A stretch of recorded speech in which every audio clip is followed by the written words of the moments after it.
Step 1, wake up early, gonna rise with the sun. Step 2, get some good, some food in you.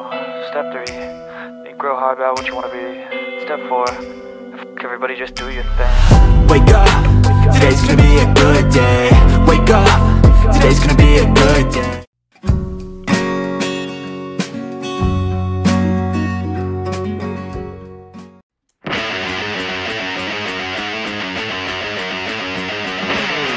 So what is up mga detective, pumunta ako ng Tarlac para mag food trip. Samahan nyo ako, tatakawin ko na naman kayo. Let's go!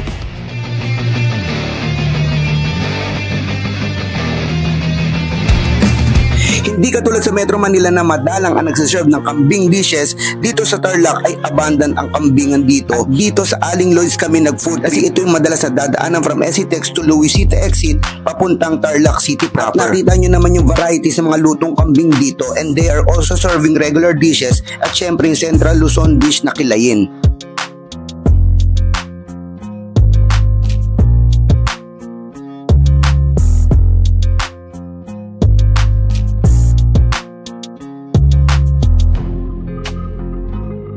Itong Aling Lloyd's pala ay located sa Luisita Access Road at ito yung unang kainan na madadaanan mo paglabas sa Luisita exit from SCTEX. So if you're going to Tarlac City, for sure madadaanan mo to. At hindi lang pala lutong ulam at kambing dishes ang meron dito. They are also selling pakwan, buko at bagong isda from Pangasinan. Meron din pala silang binibenta ng mga chinicharon ng mga parts ng baboy dito. Fresh buko products ay meron din dito.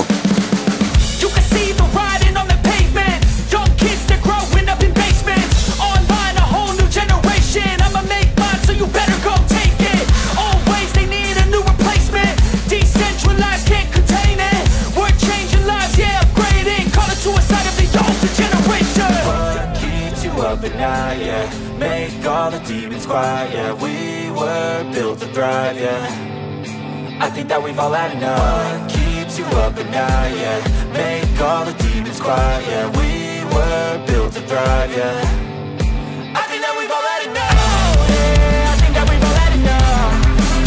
Sick of dealing with it. Montage.